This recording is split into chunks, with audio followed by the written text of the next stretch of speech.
नमस्कार, आप देख रहे हैं बातें अनकही। आज बातें अनकही में हमारे अतिथि हैं डॉक्टर विवेक कुमार झा। विवेक कुमार झा जी, आपका आज की इस बातें अनकही कार्यक्रम में स्वागत है। बहुत धन्यवाद। विवेक जी, आपने अपनी राजनीतिक जीवन की शुरुआत एक छात्र नेता के रूप में की। आप दिल्ली विश्वविद्यालय के राजधानी कॉलेज में शिक्षा प्राप्त की और अखिल भारतीय विद्यार्थी परिषद के लिए काम किया। आज बातें अनकही के माध्यम से हम जानना चाहेंगे कि किस तरह आपने छात्र राजनीति की शुरुआत की और कैसे-कैसे समय पर आप आगे बढ़ते रहे और संगठन का काम करते रहे? देखिए, दिल्ली विश्वविद्यालय से पढ़ाई-लिखाई करने के बाद फिर मैं मैनेजमेंट किया गाज़ियाबाद से। उसके बाद तकरीबन 15-16 साल मैंने नौकरी की। हिंदुस्तान के लगभग बहुत बड़ी से बड़ी कंपनियों में मुझे काम करने का एक मौका मिला। एचआर एग्ज़ीक्यूटिव से लेके मैंने एचआर मैनेजर, एचआर की जो हेड कॉर्पोरेट अफ़ेयर्स तक की ज़िम्मेदारी मुझे मिली। उसके बाद कहीं न कहीं एक बिहारी होने के नाते मुझे लग रहा था कि मिथिला का विकास और बिहार का विकास कैसे होगा? तो मैं फिर लगातार चिराग पासवान जी के संपर्क में आया दिल्ली में। तो चिराग जी से बातचीत करने के बाद मुझे ऐसा लगा कि मैं एक बिहारी होने के नाते क्यों ना मैं भी एलजेपी के साथ जुड़ूँ। तो चिराग जी के साथ जब मेरी मीटिंग हुई, उन्होंने मुझे कहा कि ठीक है, पटना में आपकी जॉइनिंग करवाएँगे और पटना में फिर जॉइनिंग हुई। 2022 का वो दिन था। उसके बाद लगातार मैं युवा का राष्ट्रीय उपाध्यक्ष की ज़िम्मेदारी निर्वहन कर रहा हूँ। अभी कुछ महीने पहले, 3-4 महीने पहले पार्टी ने मुझे प्रवक्ता की अहम ज़िम्मेदारी दी। तो मुझे ऐसा लगता है कि आने वाले समय में चिराग पासवान जी की जो एक सोच है, जो एक बिहार फर्स्ट, बिहारी फर्स्ट, कोई एक विज़न है, जो एक डॉक्यूमेंट्री है, उसको जिस तरीके से हम लोग आगे चलाना चाहते हैं बिहार में, क्योंकि आपने देखा होगा कि बिहार में जो लगातार एक पलायन पराकाष्ठा पर है। लोग भोजन की तलाश में लोग कहाँ जा रहे हैं? लोग जा रहे हैं, आ रहे हैं, जा रहे हैं, आ रहे हैं, एक मज़ाक बना हुआ है। तो हम ये चाहते हैं कि आने वाले समय में बिहार में अगर हमारे नेता की और हमारी पार्टी की अगर महत्वपूर्ण ज़िम्मेदारी होगी, तो हम लोग सबसे पहले जो रिवर्स माइग्रेशन कैसे हो, लोगों को रोज़गार बिहार में कैसे मिले, सम्मानजनक रूप से वापसी कैसे हो, उसके लिए काम करेंगे।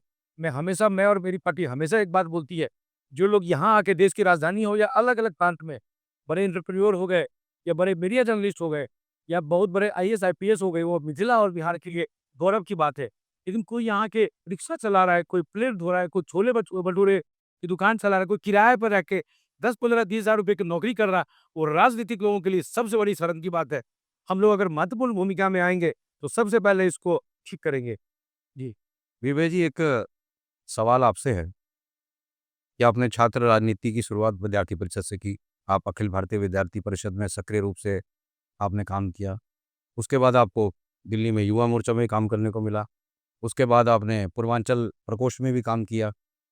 लगातार आप जब दिल्ली में रहे तो आपने भारतीय जनता पार्टी के साथ प्रत्यक्ष या अप्रत्यक्ष रूप से काम किया। लेकिन ऐसी क्या वजह है?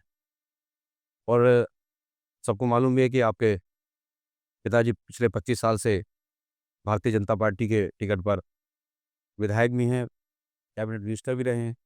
उसके बाद आपने भाजपा के लिए काम ना करते हुए, आपने रामविलास जी की पार्टी के जो चिराग पासवान जी, उनको ही क्यों चुना? देखिए, कहीं न कहीं ऐसा मुझे लगा कि भाजपा में 2 टिकट संभव नहीं है और ये जो हमारी पार्टी है लोक जनशक्ति पार्टी रामविलास, वो भी एनडीए का पार्ट है। तो मुझे कहीं न कहीं ऐसा लगा कि पिताजी की अभी इनिंग्स बाकी है। पिताजी की अभी इनिंग्स बाकी है, अभी वो आगे उनको चलना है। तो एक हमारे जो नेता चिराग पासवान जी, हम लोगों की उम्र 1-2 साल आगे-पीछे होंगे। उनकी भी लंबी पारी है बिहार में या देश में कह सकते हैं। मेरी भी अगर राजनीति अच्छी हुई तो मेरी भी इनिंग्स है। जी। तो मुझे ऐसा लगा कि हम लोग क्यों ना एक एलजेपी के साथ जुड़ के एनडीए का जो पार्ट है, उसका साथ जुड़ के क्योंकि देखिए लोकतांत्रिक देश है। यहाँ जब तक आप पीपुल मैंडेट जब तक जनता का मैंडेट होके आप विधानसभा या पार्लियामेंट में नहीं जाएँगे, तो फिर हम लोग समझते हैं कि फिर राजनीति का मतलब ये है कि आपके साथ जनता का सपोर्ट, जनता का समर्थन होना ज़रूरी है। तभी तो आप जनता के लिए काम कर पाएँगे, उनके अपने के इलाके के लिए, जिले के लिए, प्रदेश के लिए। तो आपको या कहीं न कहीं एमएलए, एमपी बनना अत्यंत आवश्यक है। तो मुझे ऐसा लगा कि मैं अपने नेता चिराग पासवान जी के साथ जो उनका विज़न था, उस विज़न के सोच वाली जो उनकी जो एक सोच है बिहार फर्स्ट, बिहारी फर्स्ट, इसीलिए मैं इन्हीं के साथ आया। तो ये कहीं न कहीं आप कह सकते हैं कि एक फ्लैट में अगर 4 कमरे हैं, तो एक कमरे में मोदी जी बैठे हैं, तो एक कमरे में हमारे चिराग पासवान जी बैठे हैं। तो ये फ्लैट एक ही है, घर एक ही है। तो एनडीए के ही अलायंस में हम लोग अभी हैं। जी। आपने बड़ी अच्छी बात कही और चिराग जी के बारे में भी, और जिस तरह से चिराग जी की लोकप्रियता बिहार में देखी जाती है। कहीं मुझे थोड़ा-सा धुंधला से याद है, किसी कोई या तो मिशन या किसी टीवी चैनल पे या किसी सामाजिक स्थान पे आपने चिराग जी को ये कहा कि वो अगले मुख्यमंत्री होने चाहिए और बिहार का अगले मुख्यमंत्री हो? इस तरह से कोई आपने शायद कोई मिशन या चलाया, ऐसा ऐसा है? देखिए अजय भाई, आप बहुत ही बड़े वरिष्ठ सामाजिक कार्यकर्ता हैं, मैं आपको दिल्ली विश्वविद्यालय से जानता हूँ। मैं आपको बताना चाहता हूँ कि आखिर नीतीश कुमार का पूरा बिहार ऋणी नहीं रहेगा। जिस तरीके से एक जंगल राज को जिस तरीके से उन्होंने खात्मा किया, समता पार्टी बना के, जदयू बना के, पिछले 4 टर्म से लगातार वहाँ एनडीए और जदयू की सरकार है। तो मैं ये नहीं कहता कि लगातार क्या उनको आगे की जो राजनीति है, हम चाहते हैं कि एक देश की राजधानी दिल्ली से, चाहे वो राष्ट्रपति, उपराष्ट्रपति या राज्यपाल बन के, वही बिहार को आशीर्वाद दे। बिहार युवाओं के लिए छोड़ दिया जाए। युवा का नेतृत्व जो आज के समय में जो एक युवा है, आप कह सकते हैं, उसमें हमारे नेता चिराग पासवान जी सबसे सटीक बैठते हैं। इसीलिए मैंने एक बिहार का जो आम आवाम है, आजकल जो चिराग पासवान जी को किसी भी जिले में रैली होती है, तो आप देखेंगे एक प्रधानमंत्री लेवल की भीड़ होती है। आजू-बाजू जिले के लोग आते हैं, आके चिराग जी क्या बोलना चाहते हैं? तो मैंने वहाँ की जो जनता है, वहाँ के जो लोग हैं, उनके मुँह से सुना है कि चिराग भैया को मुख्यमंत्री बनाइए। तो मैं एक लोजपा कार्यकर्ता होने के नाते मैं नहीं बोलता चिराग पासवान, मैं उनके जो आम आवाम है, उनकी बात एक एक व्यक्तिगत रूप से व्यक्तिगत बिहारी होने के नाते मुझे ऐसा लगता है कि अगर एनडीए के घटक दलों में ऐसा फाइनल होगा, अगर प्रधानमंत्री जी एक प्रयोग कर लें, चिराग पासवान जी बिहार में, मैं बताऊँ कि बिहार में ये कहने में कहीं गुरेज़ नहीं है कि बिहार में कास्ट पॉलिटिक्स है। वहाँ जातिवाद की राजनीति है। लगातार जो 1990 से लेके अभी तक आप कह सकते हैं कि जातिवाद समीकरण, जाति समीकरण में राजनीति चल रही है। बाजू के जो राज्य है उत्तर प्रदेश, पहले वहाँ भी था, लेकिन माननीय योगी जी के आने के बाद वहाँ देखिए, सबसे ज़्यादा ज़रूरी है कि विकास की राजनीति हो। क्यों मेजर माइग्रेशन हुआ? क्यों नहीं तमिलनाडु, केरला से लोग जाते हैं बिहार? क्यों लोगों को जाना पड़ता है पढ़ाई करने के लिए? कोटा का उदाहरण ले लीजिए आप। कोटा में विद्यार्थी बिहार के, पढ़ने वाले, पढ़ाने वाले, इंस्टीट्यूट के मालिक सब बिहार के। क्यों नहीं ऐसा इंफ्रास्ट्रक्चर हो सकता है वहाँ पे? क्यों नहीं उद्योग धंधे वहाँ लग सकते हैं बिहार में? तो बिहार के लोग इतनी बड़ी-बड़ी कंपनियों में ये अच्छी जगह पे सेवा दे रहे हैं, तो बिहार इतना पीछे क्यों चला गया? हमारे नेता की सबसे ज़्यादा ये टेंशन रहती है, यहाँ केंद्र में मंत्री होने के बावजूद उनका जो दिल है, उनका जो दिमाग है, वो बिहार के लिए लगा रहता है। इसलिए कहीं न कहीं ऐसा हम लोगों को लगा कि प्रधानमंत्री जी अगर ये प्रयोग कर लें, तो चिराग पासवान जी सब दल, सब समाज, सब धर्म को साथ लेके चलने वाले लोग हैं। हमें देखिए ना, हम मिथिला से मैथिल ब्राह्मण हैं। चिराग जी ने जिस तरीके से उनको मान-सम्मान मेरे को दिया, एक आदर देते हैं। तो ऐसा नहीं है कि वो पासवान जी की पार्टी या पासवान की राजनीति करते हैं। हमारे नेता सब दल, सब समाज, सब धर्म को लेके चलते हैं। सब दल मैंने इसलिए कहा कि जितने भी दल के नेताओं से आप पूछ लीजिए वन टू वन, चिराग जी के बारे में एक अच्छा फीडबैक है कि वो बिहार के लिए अच्छा करना चाहते हैं। तो इसीलिए मुझे ऐसा लगा कि चिराग पासवान जी को अगर मुख्यमंत्री बना दिया जाए, तो बिहार में स्वीप कर जाएगा। एनडीए को सवा 200 पार का नारा एनडीए के नेताओं ने दिया हुआ है। 243 की असेंबली है। महागठबंधन की तैयारी को हम लोग हल्के में नहीं ले सकते। आजकल सोशल मीडिया हो, चाहे उनकी जो ब्रांडिंग प्रमोशनल एक्टिविटीज़ हैं जो, उसको हम लोग आए दिन देखते रहते हैं सोशल मीडिया के माध्यम से। तो इसीलिए सवा 200 पार का नारा कैसे होगा? अब चिराग पासवान जी को अगर मुख्यमंत्री का अगर उम्मीदवार बना दिया जाएगा, अगर ये प्रयोग करने की ज़रूरत है, तो एनडीए स्वीप कर जाएगा। सवा 200 पार होने में कठिनाई नहीं होगी। यही तो हम बात उनको समझाने की कोशिश कर रहे हैं। लेकिन ये सभी बातें एनडीए के घटक दलों में तय होगा। माननीय प्रधानमंत्री जी, माननीय गृह मंत्री जी, जेडीयू के मांझी साहब के, कुशवाहा जी के और हमारे नेता चिराग जी, जब सभी ये पाँचों दल बैठेंगे, एक निर्णय होगा, तभी ये हो पाएगा। हम तो जो आम आवाम की बातें हैं, वो मीडिया के माध्यम से, आप लोगों के माध्यम से ये बताने का प्रयास कर रहे हैं। जी। देखिए एक तरफ से तो आप लोग एनडीए के घटक हैं। दूसरी तरफ से चिराग जी ये बोलते हैं कि हम सभी सीटों पे लड़ेंगे बिहार में। तो ऐसा जो विरोधाभास जो है या ये जो कन्फ्यूज़न है वो उसकी वजह क्या है और क्यों आई है ऐसे कन्फ्यूज़न? देखिए, हमारे को 5 सीटें मिली थी लोकसभा में। अगर आप संवैधानिक अगर देखेंगे प्रक्रिया पूरे भारत में या बिहार में, तो 1 लोकसभा पे 6 विधानसभा की सीटें हैं। तो 6 पंचे 30, 6 पंचे जो 30 हैं, वो सीटें हमारी बनती हैं। क्योंकि हम लोग 100% स्ट्राइक रेट के साथ जीत के आए हैं हमारे सांसद, इसीलिए हम लोग 40 की डिमांड कर रहे हैं। तो 38 मिले, 40 मिले, वो एनडीए के घटक दलों में तय होगा। लेकिन जो आपने सवाल पूछा 243, तो 40 की अगर हम तैयारी करें, उससे सवा 200 पार तो होने वाला है नहीं। क्योंकि हमारे को अगर 40 दिए, 38 दिए, उससे तो भला होगा नहीं एनडीए का। तो हम पूरे एनडीए के लिए तैयारी करना चाहते हैं, इसीलिए 243 हमारे नेता बार-बार कह रहे हैं कि 243 की तैयारी हम लोग करें बिहार में। जी। अक्सर जब भी चिराग जी बिहार जाते हैं, कानून व्यवस्था पर बड़ी टिप्पणी करते हैं। उनको क्या हमेशा ये शिकायत रहती है कि बिहार में कानून व्यवस्था नहीं है, जबकि आप एनडीए घटक हैं, मुख्यमंत्री भी आपके हैं। ऐसी क्या वजह है कि एक तरफ आप उनके साथ भी हैं और दूसरी तरफ उनका विरोध भी करते हैं? जी, स्वाभाविक सी बात है, जिस तरीके से आए दिनों बिहार में जो घटनाएँ घटित हो रही है, पारस जो 5 स्टार से लेस अस्पताल है, उसमें बंदूक लहराते हुए जो अपराधी जाते हैं, किसी मरीज़ को हत्या कर देते हैं। बेशक वो मरीज़ क्रिमिनल प्रवृत्ति के होते हैं, कुछ भी हो, इलाज कर रहे थे वो पैरोल पे आके। इस तरीके की जो घटना देख के कोई भी, आप एक पत्रकार या आप एक वरिष्ठ सामाजिक कार्यकर्ता या कोई भी एक आम मानस, जनमानस, कोई भी ये सवाल करेगा कि आखिर बिहार में लॉ एंड ऑर्डर की आखिर ये क्यों समस्या है? तो हमारे नेता ने भी उसको दुःख जताया जब देखा कि भाई इस तरीके से 5-5, क्योंकि सीसीटीवी कैमरे में सब कुछ दिखता है। 5-5 लोग गए 5 स्टार से लेस अस्पताल है। कोई भी आदमी, एक विधायक और सांसद भी नहीं जा सकता वैसे ही, क्योंकि एक वहाँ पर सुरक्षा की एक प्रहरी है वहाँ, उसको आप क्रॉस करके जाते हैं, तो ये लोग कैसे चले गए? मेटल डिटेक्टर भी क्यों नहीं पास हुआ वो? 5-5 रिवॉल्वर लेके चले गए वो। बिल्कुल। तो कहीं न कहीं उनकी चिंता वो लाज़मी है, लेकिन वो एनडीए के साथ है और एनडीए को मजबूती से, सशक्त रूप से हम लोग फिर से वहाँ सरकार बनाने के लिए दृढ़ संकल्पित हैं। जैसे आपने चिराग जी के बारे में बात की, चिराग जी की लोगों से कनेक्टिविटी है, लोग उनको चाहते हैं, सब कुछ करते हैं। व्यक्तिगत क्या अनुभव है कि आपको उनमें इसकी राजनीति के अलावा और क्या-सी चीज़ें उनके अंदर आपको अच्छी लगती है? राजनीति में तो बता दी कि लोकप्रियता भी है, लोग उनसे कनेक्ट भी, उसके अलावा दूसरा पार्ट कहते हैं कि एक व्यक्ति के कई चेहरे होते हैं, दूसरे चेहरे में आप कैसे देखते देखिए, चिराग जी एक अच्छे इंसान हैं।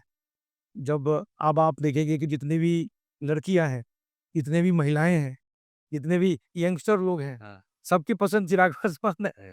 क्योंकि आए दिन लगातार जो मीडिया मीडिया में उनके जो इंटरव्यू वगैरह होते हैं, जो जो हमारी एंकर, जो हमारी महिलाएँ होती हैं, तो बहुत तरह के सवाल करते हैं कि सर आप शादी कब करना चाह रहे हैं? इवन मैंने तो देखा कि बहुत सारे मीडिया कर्मी से के अलावा कई सारे अलग-अलग फ़ील्ड के जो लोग हैं, वो चाहते हैं कि चिराग जी से दोस्ती कैसे हो जाए? चिराग जी से अगर हमारी शादी हो जाए तो हमारे जो है पूरे भविष्य जो है न्यारे-न्यारे हो जाएँगे। तो चिराग जी का जो एक व्यक्तित्व है, चिराग जी एक उदार छवि के व्यक्ति हैं। चिराग जी एक अच्छे इंसान हैं। चिराग जी में कभी कोई एरोगेंट या एरोगेंसी नहीं रहा कि मैं रामविलास पासवान जी का बेटा हूँ। रामविलास पासवान जी हमारे नेता के पिताजी 67 से लगातार वहाँ एमएलए, एमपी, मिनिस्टर लगातार रहे। तो उनको कभी भी मन में ये नहीं रहा कि मैं नेता का पुत्र हूँ, मैं इतना, इसलिए ये सब भी हमारे जैसे लोगों को, हमारे भी घर में राजनीति का माहौल था। लेकिन ये सब हमारे को भी सीखने को मिलता है कि भाई नेता के पिताजी इतने बड़े आदमी थे, फिर भी उनके मन में कभी भी 1% की भी अहंकार नहीं था। ये सब चीज़ें उनकी जो बहुमुखी प्रतिभा के धनी है वो, ये सब उनको निखारता है कि नेता के अलावा जो उनमें ये सब, आप देखिए ना, कॉलेज का कार्यक्रम हो, किसी विश्वविद्यालय का कार्यक्रम हो, किसी कॉर्पोरेट का कार्यक्रम हो, आए दिन मुझे लोग बोलते रहते हैं कि चिराग भैया कैसे आएँगे? उनको बुलाइए ना। अलग-अलग फ़ील्ड के लोग इस तरीके से वो अच्छी बात रखते हैं मीडिया में, अपनी बात को मीडिया के माध्यम से स्पीच करते हैं। लोगों के एक पसंदीदा नेता के रूप में वो उभर चुके हैं। इसलिए सब उनको, इसके अलावा भी उनको लोग चाहते हैं। नेता के अलावा भी अलग-अलग फ़ील्ड के लोग हैं। अब मेरे साथ यहाँ केंद्रीय विद्यालय विद्याप्रभा में पढ़ता था। राजधानी कॉलेज, यहाँ डीयू के अलग-अलग कॉलेज के मेरे बहुत सारे मित्र हैं। मुझे बोलते रहते हैं कि भाई चिराग से मिलवाओ ना। यार इतना बढ़िया लड़का है, यार इतना बढ़िया नेता है, बहुत इतना अच्छा बोलते हैं। तो चिराग पासवान जी का जो व्यक्तित्व है ना, वो उनको निखारता है। हम सबको गौरवान्वित महसूस होता है कि हम ऐसे बंदे के साथ हैं, ऐसे इंसान के साथ हैं, जो एक इतना उनकी लोकप्रियता है। राजनीति के अलावा जो हमारे विरोधी पार्टी हैं, वो भी इनको, अब देखिए ना, बिहार के या अलग-अलग जिलों में, अलग-अलग राज्यों में, प्रशांत किशोर जी हों या अलग-अलग नेता से आप बयान ले लीजिए। चिराग जी को लोग एक अच्छे इंसान के रूप रूप में देखते हैं, बहुत देखते हैं। जी। तो आप जैसे उन्होंने जो अपनी शुरुआत की एज़ ए एक्टर फ़िल्म में, फ़िल्म चली ना चली वो फिर आगे उनकी नहीं चल पाई, उन्होंने खुद भी कहा है कि मैं फ़िल्म नहीं चला पाया, मैं असफल हीरो रहा, लेकिन राजनीति में तो सुपर हिट हो गए। नहीं, नहीं देखिए वो ठीक है। हम कभी देखते हैं कि हर व्यक्ति में कलाकार छुपा होता है। तो उन्होंने वो कलाकार उनका निखर के आया, उन्होंने फ़िल्म में काम किया एज़ ए एक्टर और वो फ़िल्म चली नहीं चली वो तो सेकेंडरी बात है। लेकिन कहीं न कहीं आपको लगता है कि उनके मन में ये है इस बात को कि मैं और अच्छा परफ़ॉर्म कर सकता हूँ या मुझे एक्टर और होना चाहिए या और फ़िल्मों में क्योंकि अजय भाई ऐसी चर्चा की उन्होंने आपसे कभी? राजनीति में मैं ये मानता हूँ कि राजनीति भी एक तरीके से आप कह सकते हैं कि आर्टिस्ट या एक तरीके से कलाकार, जी। या एक आप कह सकते हैं कि उसी तरीके की एक एक्टिंग पर्सनैलिटी वाली चीज़ है, फ़ील्ड है। बेशक उसमें आप पर्दे के पीछे आप उसमें वो रहते हैं यहाँ, तो एक तरीके से उन्होंने ये दिखा दिया कि जो उनकी सफलता है, 5 सांसद माँगे, 5 सांसद दिए, पाँचों पाँचों जिता लिए। दिल्ली में 5 माँग रहे थे हम लोग, 1 जिता लिए। झारखंड में हम लोग 5 माँग रहे थे, 1 जिता लिए। दिल्ली में बेशक हार गए हम लोग, एलजेपी की सीटें हार गई देवली से, वो हमारा बैड एक्सपीरियंस रहा। लेकिन कहने का मतलब क्या है कि बेशक वो अच्छे कलाकार या अच्छे एक्टर ना बन पाएँ, लेकिन एक अच्छे नेता के रूप में, सफल नेता के रूप में, इतनी यंग एज में आप देखिए ना, 40s में हम लोग चल रहे हैं। हम लोग एक ही उम्र के हैं, 1 आध साल बड़े होंगे, या तो वो होंगे या हम होंगे, हम लोगों ने अभी देखा नहीं। लेकिन उसमें इतने यंग एज में आप और भी पॉलिटिशियन के बेटे निकाल लीजिए ना, भारत में और भी बड़े-बड़े पॉलिटिशियन हैं, मैं नाम नहीं लूँगा। बहुत अच्छी बात। लेकिन चिराग जी का जिस तरीके से व्यक्तित्व निकल के आया बाहर, निखर के आया बाहर, वो एक काबिले तारीफ़ है और लोग प्रशंसा करते हैं। आपके फ़ादर साहब जो हैं, पिछले 25 साल से विधायक हैं, मंत्री भी रहे। क्या सीखने को मिला आपको उनसे? देखिए, जिस घर में, जिस प्रोफ़ेशन में उसके माता-पिता होते हैं, बच्चा वही देखता है। चाहे वो डॉक्टर हो, तो बच्चा डॉक्टरी ही सीखता है। बदमाशी, गुंडागर्दी घर में हो, तो बच्चा वो देखता है। बम-बारूद बनता है, तो बच्चा बम-बारूद कैसे बनाते हैं, वो सीखता है।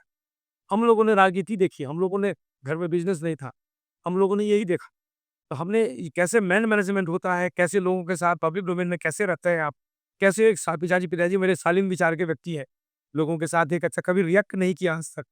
पब्लिक डोमेन में आज किसी कार्यकर्ता को चाहे उनको कोई कुछ बोल दिया हो, उन्होंने आज तक रिएक्ट नहीं किया। वो सब सीखने को हमारे को मिला कि जब वो फर्श से हर्श तक जो आदमी पहुँचा, एक गरीब ब्राह्मण परिवार में जन्म लेने वाला बिहार कैबिनेट तक पहुँचा, लगातार हाउस में मेंबर है 20-25 साल से। वो आदमी आज तक कोई एरोगेंस से अहंकार नहीं हुआ। अब यूपी बिहार के नेताओं को देख लीजिए, थोड़ा-सा मुखिया, सरपंच हो गया, वो अपने आप को पता नहीं क्या समझे। उनका जो बेटा, वो समझता है कि पिताजी का ही करियर मेरा करियर हो गया, वो और ज़्यादा एरोगेंट हो जाता है। तो हमारे को पिताजी से बहुत कुछ सीखने को मिला। पिताजी के ही विचार को पिताजी से ही जो मैंने सीखा, वो मुझे लगा कि ये घर में राजनीति का माहौल था, एक राजनीति परिवेश है। मुझे लगा कि मैंने जो एक रेफ़रेंस मिल गया, पिताजी ने जो काम किया, उसको मैं कैसे आगे बढ़ाऊँ, जो पिताजी को जैसे मेंबर पार्लियामेंट का टिकट नहीं दी मिला आज तक।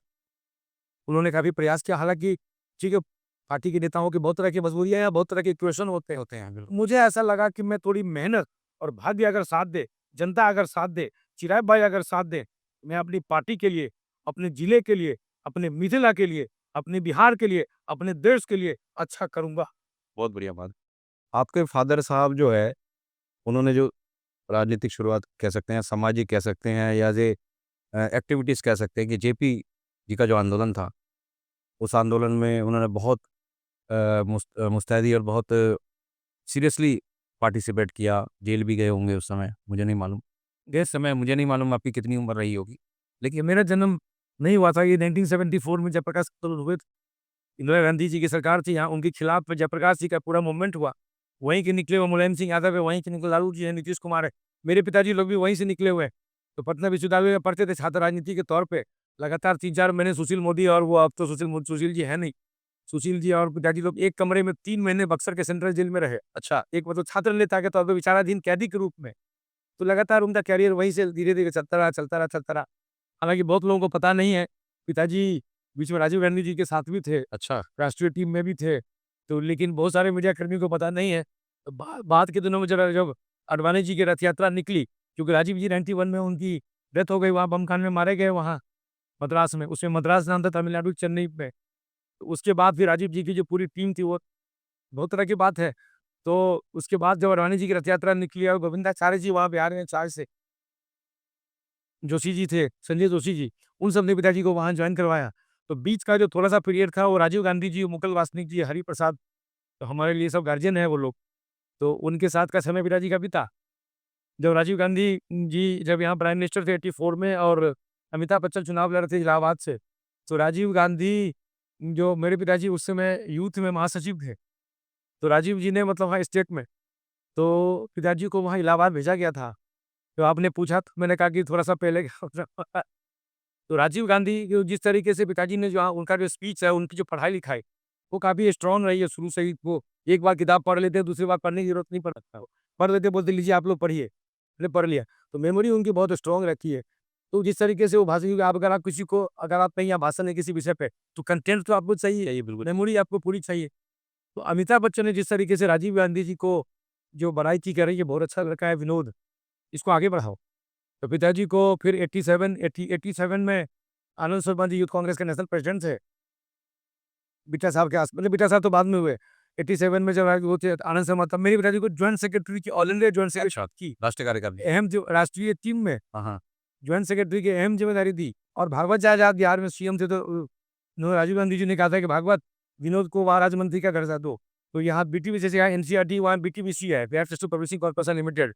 तो बीटीबीसी का वहाँ वाइस चेयरमैन की ज़िम्मेदारी थी, वहाँ लाल बत्ती गाड़ी होती थी। बहुत अच्छा। वहाँ सब लाल बत्ती की गाड़ी से लेके सब कुछ वहाँ पिताजी को मिली। लेकिन 90 में जो हरिप्रसाद जी और ये सब लगातार वो लोग आ गए, राज्यसभा में आ गए थे 91 में।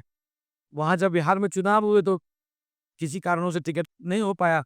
तो राजीव गांधी जी ने कहा था कि इनको राज्यसभा या एमएलसी करेंगे, लेकिन दुर्भाग्यवश जो एक युवा आइकन थे उस समय के, बड़ा नाम एक क्रांति के, जो हम लोग आज भी कहते हैं, बेशक हम लोग दूसरे पार्टी में हैं, लेकिन जो राजीव गांधी जी कर गए, उसको देखिए पूरा देश, पूरा लोग की जनता भूलना नहीं चाहिए, याद रखना चाहिए, जिन्होंने किया। तो इसीलिए तो जो लेकिन लेकिन वो रहे नहीं। मनिंदर सिंह बिट्टा साहब की फोटो मैं अपने आपके सामने आपके साथ देख रहा हूँ। तो बिट्टा साहब के साथ ही मेरे पिताजी लगातार, हालाँकि ये तो बाद में बने, तो इधर दिल्ली की थी, मेरे पिताजी 7 हिंदी राज्य के इंचार्ज भी थे, दिल्ली, यूपी, मध्य प्रदेश, राजस्थान, सब यूथ कांग्रेस। तो बहुत लोगों को मीडिया कर्मियों को पता नहीं, वो शुरुआत तो उन्होंने जेपी मोमेंट्स की आ रही है। लेकिन बीच में ये आके फिर 92 से रथ यात्रा जी के बाद, अडवाणी रथ यात्रा के बाद फिर लगातार भाजपा में हैं और बीजेपी से फिर लगातार कर रहे हैं। अब यहीं से अभी भी सिटिंग एमएलए हैं बेनीपट्टी मधुबनी से। इसलिए मैंने दूसरी पार्टी चुनी कि एक परिवार में 2 टिकट पॉसिबल नहीं है। ये चिराग भाई से बात करके मुझे लगा कि हम लोग बिहार का विकास हम लोग कर सकते हैं। बिहार उनके नेतृत्व में हम चाहते हैं कि चिराग पासवान जी अगर मुख्यमंत्री बिहार में बनते हैं, उनके नेतृत्व में हम लोग ये आगे बढ़ें बिहार में। बिहार को आगे बढ़ाएँ। हमारा भी अपना पॉलिटिकल करियर है, उसको आगे बढ़ाएँ। बस इसलिए मैंने आजीवन सदस्यता के साथ मैं यहाँ आया हूँ। मैं एक नॉर्मल सदस्यता के साथ नहीं आया, यहाँ 2 ऑप्शन है यहाँ पे। एक आजीवन, एक नॉर्मल सदस्यता। मैं आजीवन सदस्यता के साथ जो है इस पार्टी में आया हूँ। अगर यहाँ मान-सम्मान मेरे को पार्टी इस तरीके से मिलती रहेगी तो मैं कभी इधर-उधर भागने वाला नहीं हूँ। नहीं, अब जिस तरह से आपका पास्ट रहा है, जो भी उस पास्ट को भी हमने देखा है कि जिसके साथ भी आप दिल्ली विश्वविद्यालय में जुड़े, आज तक भी जुड़े हुए हैं। जिन लोगों के साथ संबंध है, उनके आज तक भी संबंध है। चाहे वो किसी भी पार्टी में हो, किसी भी विचारधाराओं में है, मैं उनको सब बैलेंस किया। तो ये जो बैलेंस करके आप कांग्रेस वालों के साथ भी बैलेंस है आपका और विद्यार्थी परिषद और देखिए तमाम पार्टियों के साथ बैलेंस। अजय भाई, आप बहुत अनुभवी हैं और सब पता है आपको। मेरा ये मानना है कि राजनीति एक विचारधारा की चीज़ है, तो वो अलग विषय है। लेकिन जहाँ व्यक्तिगत आपके साथ अच्छे संबंध, अमित मलिक जी, मैं जब दिल्ली विश्वविद्यालय में पढ़ता था तो रूसू के प्रेसिडेंट हुए, रोहित चौधरी जी, आप भी थे, शिवाजी कॉलेज ग्रेजुएट यूनियन थे आप, और दिल्ली विश्वविद्यालय में आपकी गहन मतलब एक गहरी छाप आपने छोड़ी थी, उस समय आपका बड़ा नाम था। तो मेरा ऐसा मानना है कि मेरे भरत भाई थे, भरत झा जी, अनिल झा जी जो अभी आम आदमी पार्टी में, पहले भाजपा थे, आम आदमी पार्टी।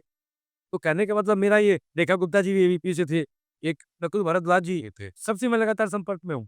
तो मेरा ऐसा ये मानना है कि जो जिनके साथ एक व्यक्तिगत जुड़ाव, एक दिल का जुड़ाव हो गया, एक लगाव है जिनके साथ, वो मैं कैसे दूँ उस पार्टी में जाके, जो वहाँ चला गया तो मैं कैसे छोड़ दूँ?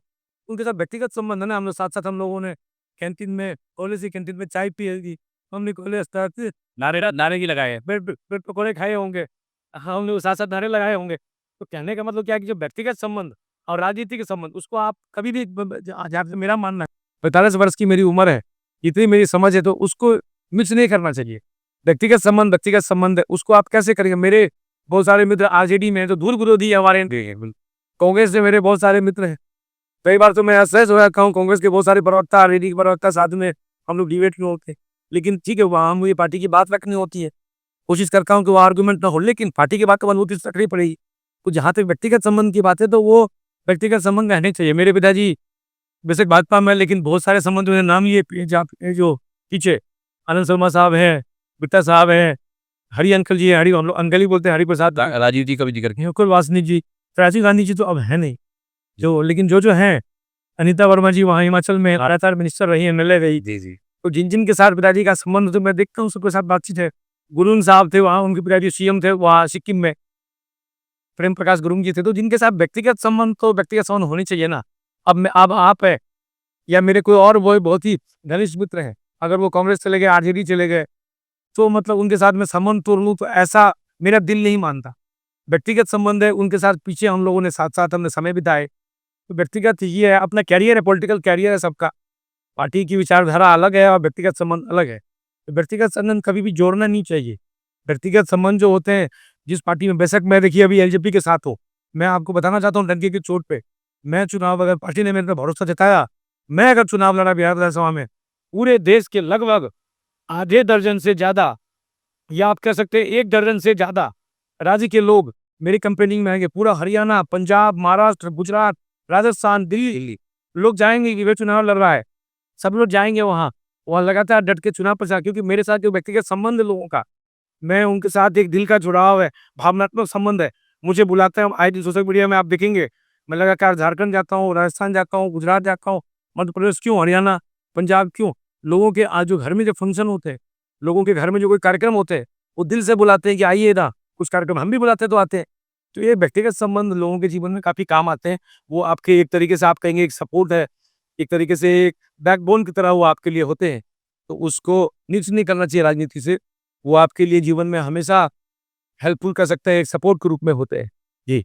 आपने ये बात बताई भी कि संबंधों को बनाने और संबंधों को निभाने में आप विश्वास रखते हैं। और मैंने खुद भी व्यक्तिगत अनुभव किया है कि जब मैं अक्सर ट्रैवल करता हूँ और जब बाहर जाता हूँ और कोई दिल्ली विश्वविद्यालय का पुराने मित्र मिल जाते हैं, जिन्होंने हमारे साथ काम पढ़ाई की है, तो वो आपके बारे में पूछते हैं कि ये भाई क्या हाल है? तो हम भी पूछते हैं कभी-कभी कैसे हैं वो? तो वो करते हैं कि हम मेरी बात होती है। कई बार हम नॉर्थ वेव में भी मिले, तो और दूसरी पार्टी के लोग भी वहाँ होते हैं, तो आपको देखते एकदम, "अरे भई भाई कैसे हैं?" तो आप मैं ज मानता हूँ कि आप रिश्तों को बनाने में विश्वास रखते हैं। आज के टाइम में जो आज के इस दौर में जो राजनीति है, मैक्सिमम तो व्हाट्सएप यूनिवर्सिटी पे टिकी हुई है। और जो आज के ये छात्र नेता हैं, आपने तो 90s के आसपास छात्र राजनीति की, 98 में आप शायद कॉलेज में थे। और अब जो 2025 का दौर है, उसमें क्या फ़र्क देखते हैं आप? देखिए, अब थोड़ा समय बदल गया, ग्लोबलाइज़ेशन के बाद इंटरनेट का ज़माना आ गया, सोशल मीडिया का ज़माना आ गया। पहले लोग वन टू वन जाते थे मिलने के लिए, वन टू वन बात करते थे। अब एक ब्रांडिंग प्रमोशनल एक्टिविटीज़ से तौर-तरीके चेंज हो गए। लेकिन इंप्रेशन अगर किसी का अच्छा नहीं है, तो सोशल मीडिया से काम नहीं होने वाला उसका। सोशल मीडिया के अलावा लोग, क्योंकि व्यक्तिगत रूप से लोग चाहते ही है ना कि भाई वो जो हमारा कैंडिडेट है, चाहे वो डूसू का इलेक्शन हो, चाहे कोई विधानसभा का इलेक्शन हो, चाहे पार्लियामेंट का हो। लोग आम जनता तो वो चाहती है ना कि आखिर वो हमारे कैंडिडेट कैसे हैं। तो उस पे उसको एक इम्प्रेशन का तो लोग ध्यान रखते ही है। लेकिन आप उस वाला वो दौर और ये दौर में काफ़ी अंतर है। लोग वन टू वन जाके मिलते थे, लैंडलाइन का ज़माना था। अब सीधा एसएमएस और व्हाट्सएप, मोबाइल वीडियो कॉल का ज़माना आ गया। तो फ़र्क तो आ ही गया, लोग हाईटेक हो गए। हाईटेक चीज़ें आपके हाथ में है, दुनिया मुट्ठी में है। तो चेंजेस तो आ ही गए। जिस दौर में आप दिल्ली विश्वविद्यालय में थे और दिल्ली विश्वविद्यालय के तमाम महत्वपूर्ण जो छात्र नेता थे, वो आपके संपर्क में थे, आप भी उनके संपर्क में थे। तो आप दिल्ली विश्वविद्यालय का चुनाव क्यों नहीं लड़े? देखिए, दरअसल मुझे कई उस समय ऑफ़र मिले थे। बड़े भाई अमित मलिक जी रूसो के प्रेज़िडेंट थे, उन्होंने मुझे कई दफ़ा बोला कि आप राजधानी कॉलेज इंजीनियरिंग से चुनाव क्यों नहीं लड़ते आप? क्योंकि वहाँ 2 बार अनअपोज़ भी हुए। जी, जी। उन्होंने मुझे डूसू के लिए भी बोला कि आप लड़िए, क्योंकि बेशक मैं विद्यार्थी परिषद, मेरा घर का माहौल विद्यार्थी परिषद था, लेकिन मेरे बहुत सारे जो मित्र थे सब एनएसयूआई से रिलेटेड थे।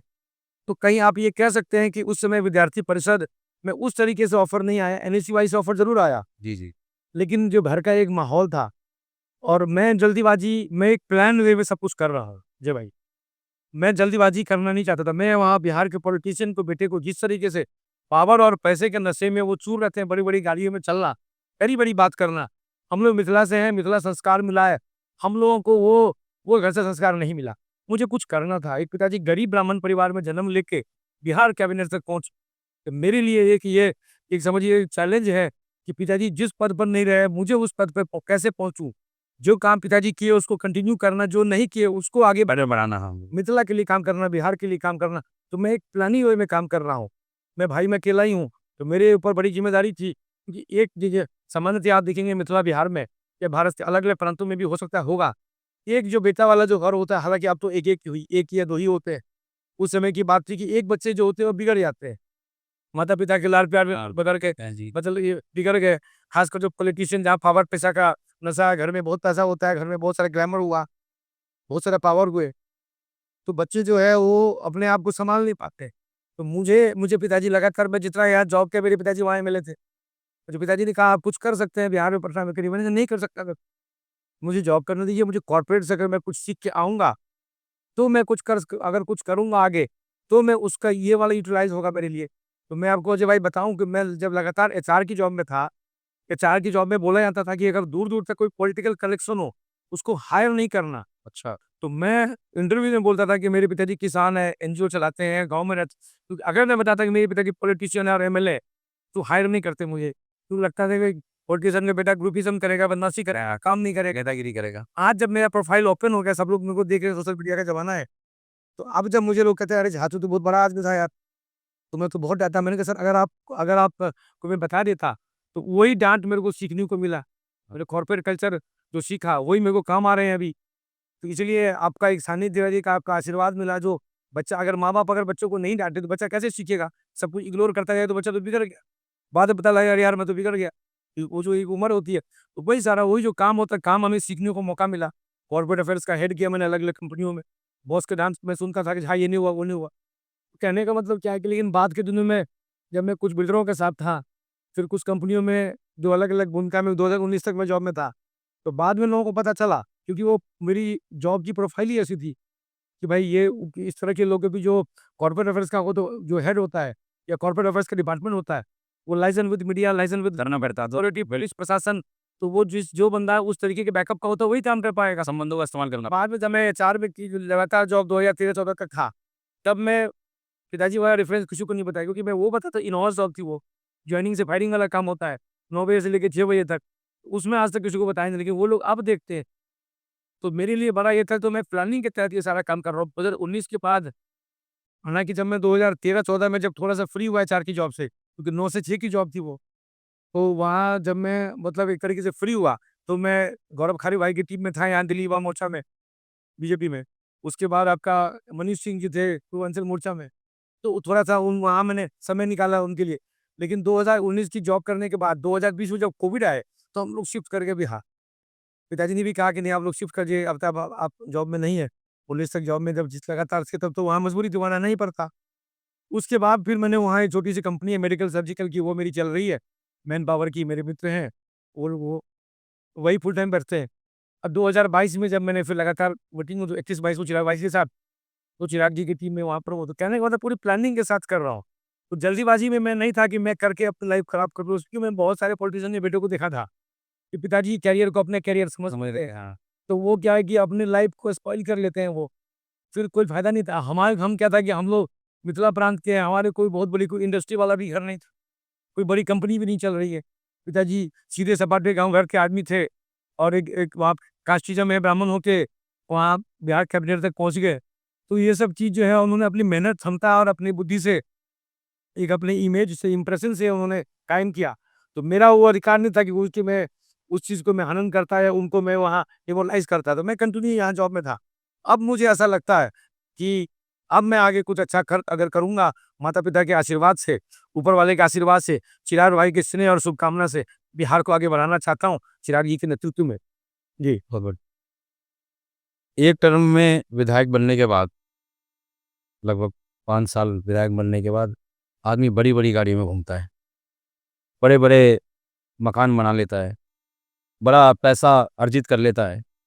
आपके फ़ादर साहब 5 बार के विधायक, मंत्री भी रहे।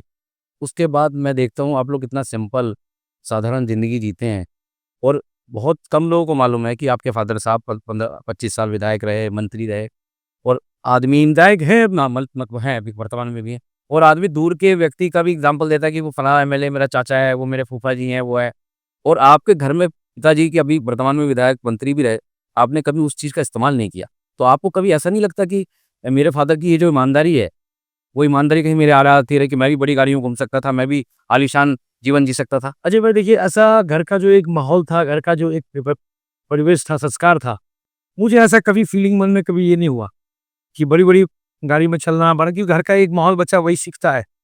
पिताजी को जिस तरीके से हम लोगों ने देखा, तो मुझे कहीं न कहीं मुझे ऐसा लगा कि जब पिताजी इतने हम्बल हैं, पिताजी इतने लोगों के साथ मिल-जुल के रहते हैं, तो मेरा धीरे-धीरे वो बच्चा जो देखता है, वही सीखता है। और डेवलप हो जाता धीरे-धीरे, धीरे-धीरे वही डेवलप पूरे बॉडी में, पूरे दिमाग में वही चल चल गया।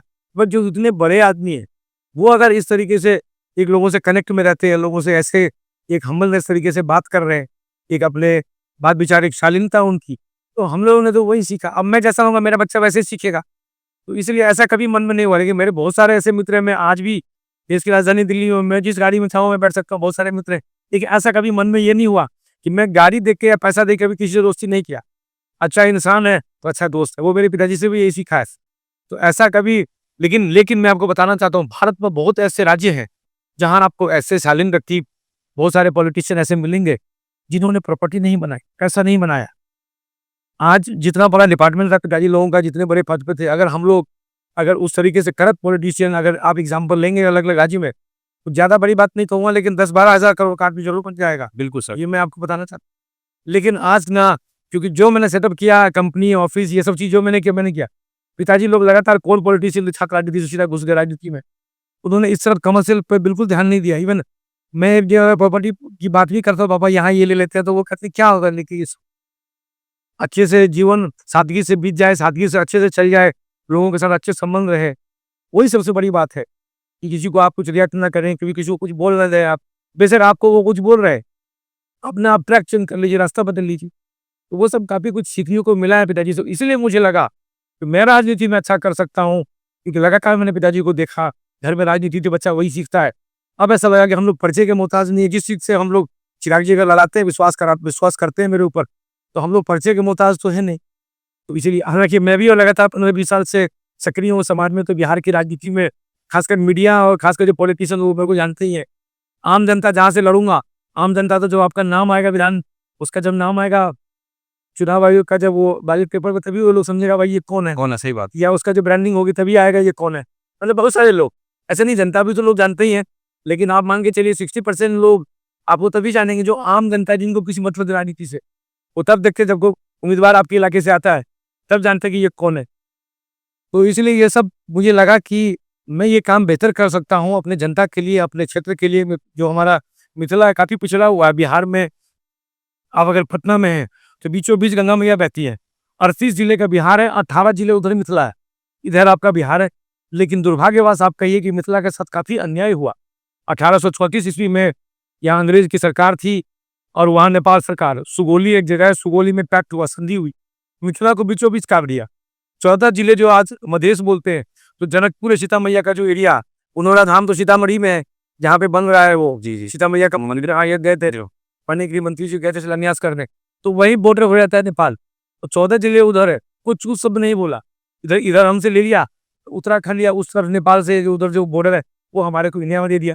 कुछ फैक्ट हुआ था। आज हमारी लैंग्वेज अलग है, हमारे खान पान अलग है, हमारे वेशभूषा अलग है वहाँ थे, और हमारा सब कुछ, हमारी स्क्रिप्ट अलग है मैथिली।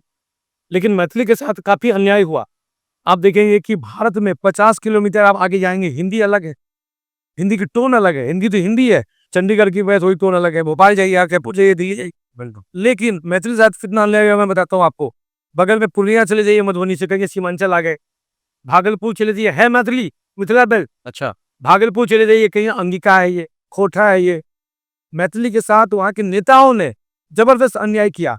मैं आपको डंके के जोर पे कहना चाहता हूँ आपके यहाँ, कि अगर मैं गलती से अगर राजनीति में अगर सिस्टम में घुस गया, क्योंकि राजनीति में आना और सिस्टम में घुसना, एमएलए की मंत्री बनना बहुत बुद्धिमत्ता ही तय करता है। अगर मैं घुस गया तो बिहार के लिए और मिथिला के लिए और मैथिली के लिए, माँ मैथिली के लिए, मैं इसी के लिए अपना समय दूंगा। इसी के लिए मैं आया भी हूँ, क्योंकि जनरली पॉलिटिशियन का बेटा इतने बड़े रहे, मैं अगर कुछ अगर नहीं भी करता तो मेरा ऐसे जीवन चल जाता आराम से। लेकिन मुझे ऐसा लगा कि अपने जहाँ मेरा जन्म स्थान है मिथिला, माँ मैथिली, उसके लिए मैं अगर कुछ बना पिछड़े बिहार के लिए, जरूर कुछ कंट्रीब्यूशन करूंगा, ऐसा सोच के बैठा हूँ। बाकी ऊपर वाला जो चाहेगा वही होगा। विवेक जी, आपसे चर्चाएं होती रहीं, आपने अपनी छात्र राजनीति और बाकी जितनी चीज़ों पे चर्चा की। अंत में मैं एक आपसे और सवाल करना चाहूँगा। आप दिल्ली में पढ़े, दिल्ली विश्वविद्यालय में रहे, कॉर्पोरेट में 15-16 साल नौकरी की, एक अलग दुनिया जमाई आपने, एक अपना सर्कल बनाया, और सब कुछ होने के बाद फिर आपके मन में ऐसा आया कि मुझे नहीं, अब तो बिहार के लिए कुछ करना चाहिए। और एक एक भावनात्मक तरीके से आप सारी चीज़ों को, बड़ा बड़ा अजीब होता है कि जब आप एक अलग टाइप की दुनिया बसा लें, एक अलग कॉर्पोरेट लाइफ में आप जी रहे हैं, आपका सर्कल उस तरह का है, और बिल्कुल उसको आप छोड़ के बिल्कुल स्विच कर जाते हैं दूसरी जगह पर। बड़ा अजीब लगता है कि जैसे एक क्षेत्र से दूसरे क्षेत्र जाते हैं, और उसके बाद अब वह एक मन में आपकी भावना थी कि मैं बिहार के लिए कुछ करूँ, बिहार की जनता के लिए करूँ, बिहार के विकास के लिए करूँ, बिहार का पलायन कैसे रुके, और आप वो काम करने लग गए। आप इतनी मेहनत के साथ राजनीति में आए, सामाजिक जीवन आपका बचपन से रहा, इतनी मेहनत के बाद आप उतरे हैं, तो आप बिहार की जनता से क्या उम्मीद रखते हैं? या बिहार की जनता को क्या मैसेज देना चाहते हैं कि अब चुनाव होने वाले हैं, सरकारें बदलने की वाली भी बात हो सकती है, ये सरकार दोबारा भी आ सकती है, और आपका जो अनुभव रहा है, उस अनुभव के हिसाब से आप जहाँ बिहार की जनता है, उसको क्या संदेश देना चाहते हैं? देखिए, बिहार में कास्ट पॉलिटिक्स है। मैं बिहार के लोगों से यही कहना चाहूँगा कि कास्ट पॉलिटिक्स को हाथ पे रख के ना, वहाँ विकास की राजनीति करने, विकास को ध्यान में रखते हुए आपको वोट डालने चाहिए। अब देखिए, आज़ादी के बाद 1947 में देश आज़ाद हुआ। आज़ादी के बाद जो अधिकार महाराष्ट्र, हरियाणा, गुजरात, महाराष्ट्र, पंजाब, वही अधिकार बिहार का था ना। बिल्कुल। अब ऐसी क्या नौबत आ गई कि बिहार के लोग भागने लग गए? भोजन की तलाश में चले गए, उच्च शिक्षा के लिए भागने लगे, हेल्थ सेक्टर के लिए भागने लगे। बिहार के लोग हालांकि दिल्ली आने के बाद या बाकी भारत के अलग अलग प्रांत में आने के बाद अच्छा भी किया है, ब्यूरोक्रेट हो गए, बड़े बड़े एंटरप्रेन्योर हो गए, किया है। लेकिन वहाँ लोग 10,000, 15,000, 20,000 के लिए जो लोग भाग रहे हैं, जा रहे हैं, आ रहे हैं, छठ में जा रहे हैं, होली में जा रहे हैं, तो उस सब के लिए एक मजबूत सरकार वहाँ चाहिए। बेशक देखिए, मैं ये कहने में कोई गुरेज नहीं है, बेशक आप किसी ऐसी सरकार को दीजिए जो काम करे। आपको लगता है कि महागठबंधन ही काम अच्छा करेगा, तो महागठबंधन को मजबूती से आप मैंडेट दीजिए। ये मैं बहुत बड़ी बात आपके चैनल पे बोल रहा हूँ। अगर लगता है कि महागठबंधन अच्छा काम करेगा, तो महागठबंधन को मजबूती से करिए। अगर लगता है कि एनडीए अच्छा काम करेगा, तो एनडीए, लेकिन मजबूती से आप मैंडेट दीजिए, बिहार को विकास के रास्ते पे आगे बढ़ाइए।